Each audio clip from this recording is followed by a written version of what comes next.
Over the years, I've made a number of friends who've also been accused of having a crush on the I mean, not me though, cause like, bro, I won't allow stuff this fuck, bro.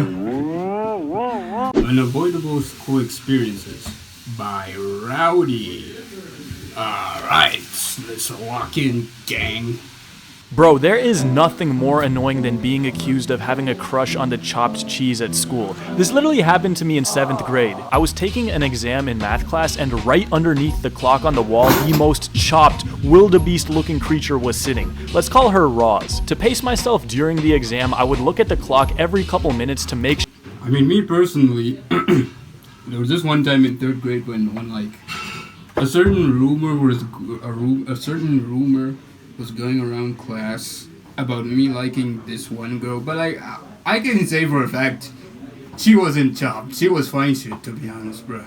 Fine. My 8-year-old ass was thinking she's fine, alright? I don't mean to make it sound weird. I would finish in time. You can probably tell where this is going. At lunch the same day, one of Roz's friends came up to me and asked, "Hey, do you have a crush on Roz? She told all of us that you kept staring at her during the math exam." Are you actually kidding me right now? Roz had been telling every girl in our grade that I had a crush on her. I would rather share a cell with Fleece Johnson than have these rumors surrounding my name. In his prison, booty was more important than food. Oh my god, bro! It's now dead ass reminding me of that one Boondocks episode, the Booty Warrior. Okay, maybe not. I told her friend that I obviously don't have a crush on her. I was just trying to look at the clock, but it was too late. The damage had been done. Over the next week, I literally had to go on a campaign around my grade trying to clear my name. I was literally posting Snapchat stories telling everyone that I don't have a crush on her. The funniest thing is, the older I've gotten, the more I realized that this happens to a lot of people. Over the years, I've made a number of friends who've also been accused of having a crush on the I mean, not me though, cause like, bro, I won't allow stuff this fuck, bro. most karate chopped looking creatures. At this point, I'm afraid it might be an unavoidable part of the school experience. It's like watching crazy fights. Now, I never got into a fight at school. I was always a little too chill, a little too nonchalant to be doing devious activities like that. But when it came to watching fights, you know your boy gotta get the best seat in the house. Did I ever watch a fight? I don't think so. Oh wait, no, I did. I mean, it happened in class, so of course I just had to do it. But like, voluntarily, no, never. Brief intermission. If you're enjoying this video, please consider supporting me on Patreon by subscribing to this tier, where you get access to my commentary video scripts, my commentary videos unreleased thumbnails. You also get access to knowledge of the next commentary video. You also get a shout out at the end of all my videos, including my reactions like this one. And you also get a bonus custom wallpaper every month made by me. So yeah, that's awesome. And I'm not forcing you to, but like, if you're feeling generous, you can instead subscribe to this tier over here, where you get everything from the previous tier, and you also get access to all my art pieces. So yeah, it's awesome. And in advance, thank you, and I really appreciate you supporting me, because like you're slowly helping me get out of the trenches over here. And yeah, without any more delays, let's get back to the video. Craziest fight I ever witnessed happened at lunch in 8th grade. You see, there was this kid in my grade named Zach. He was one of those kids that would misbehave so much that he couldn't be in regular classes and had to be in his own supervised classes. He was always skipping, and I'd see him hanging out in the gym or bathroom every once in a while. Now, it turns out that Zach had made beef with this kid Angel and his friends. Now, I don't know the details, but what I do know is that he told them that he was gonna pull up on them during lunch. You could say a lot of things about Zach, but what you couldn't say was that he wasn't a man of his word. I still vividly remember that day. I was playing NBA Jam on my phone at lunch in the cafeteria, and out of nowhere I hear kids cheering and screaming. I had no clue what was going on, so I turn around and I see Zach running full sprint followed by two teachers. He runs across the cafeteria right towards Angel, and they immediately start throwing hands. Everyone is going crazy cheering them on, on, and then Angel's friend Raul, who was about 6'2", 180 pounds, lifts Zach above his head and slams him on the floor like he's the Undertaker. At this point, the teachers finally grab a hold of Zach, and we are all standing there like we just witnessed the rumble in the jungle. Every time I talk to someone I went to middle school with, I ask them if they remember that fight, and they always do. It's become like a core memory for us. Another core memory to everyone I went to school with has got to be the Williams Challenge. Now, unless you were in middle or high school in Plano, Texas in 2018, you probably have no clue what I'm talking about. And after I tell you, you're gonna wish you still had no clue what I'm talking about. The Williams Challenge wasn't really a challenge. It was an incident that happened at Williams High School where one male student gave another male student $20 to give him Gluck Gluck in a bathroom stall. Y'all niggas was actually doing this shit?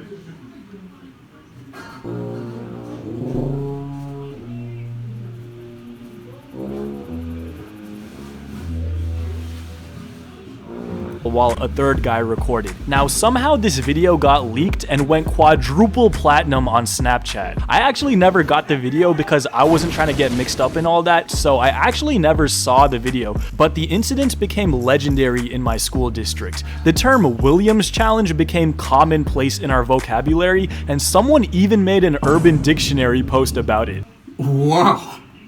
Are you telling me it became that popular? Oh shit. As wild as that story is, I think we can all agree that $20 is $20. It's honestly crazy how quickly rumors spread throughout a school, and it's not just students. Teachers get it the worst. Because students have nothing better to do, they'll just make stuff up about their teachers. One time some kids found out where one of our teachers lived, and they would post pictures of his house on Snapchat, which was weird enough, but on top of that, they said they saw him inside his house gooning. Obviously, they just made that up, but kids want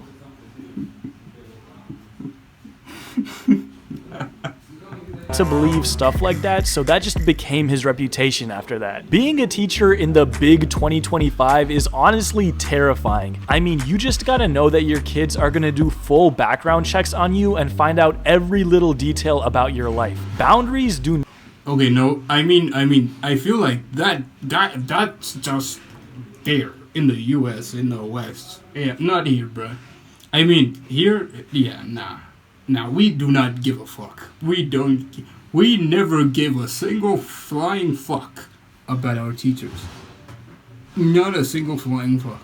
Not exist anymore. Speaking of not having boundaries, you remember those kids in elementary school that would pull their pants all the way down at the urinal? Bro, you cannot be double cheeked up in a public bathroom. I never even understood this. Even at 5 years old, you should know how to hold up your pants. I saw a kid doing this as old as 8th grade. At that point, it's time to hop on the short bus, my guy. You are not ready for general pop. Unfortunately, these guys aren't even the most annoying people in bathrooms. I mean, how can we forget the vape fiends who turn the entire bathroom into a cloud? Or what about that one guy who just randomly has like a barbershop business in there? Like, I respect your Wow, are you telling me people actually did that?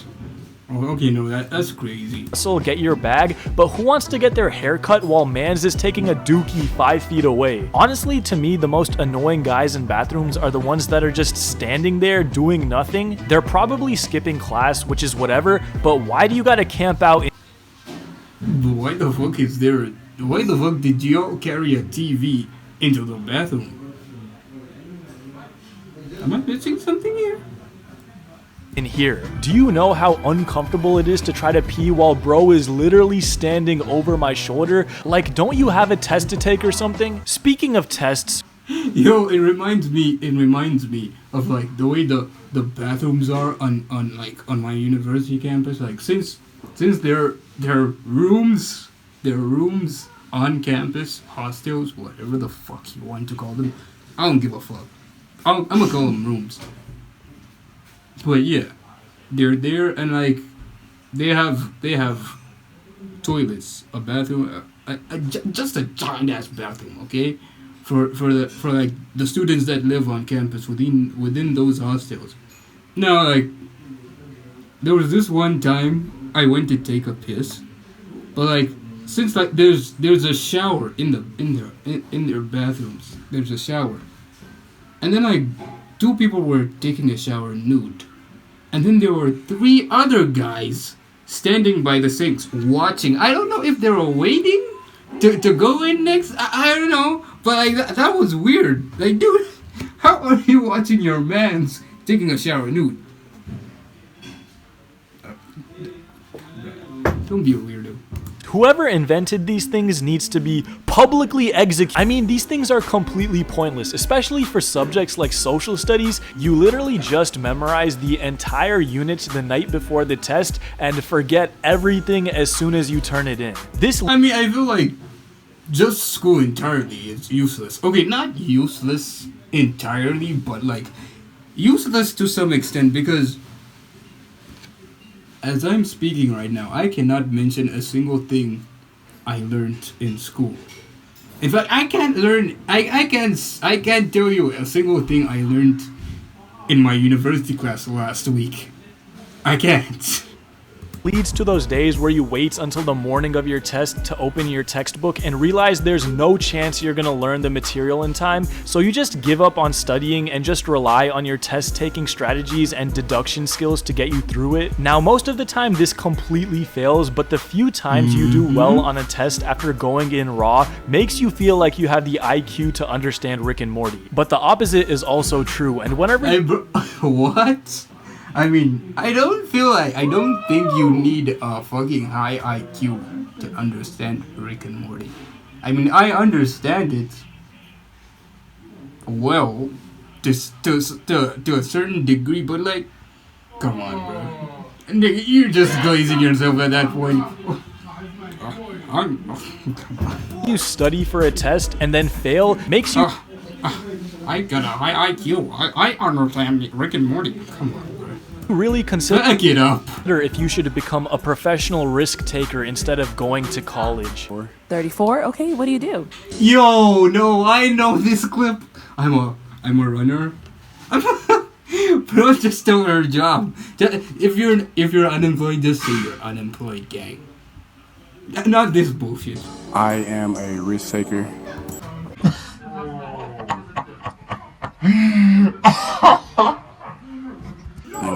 I actually have a really funny prom story, so if you want to see that in my next A W fucking video by Rowdy.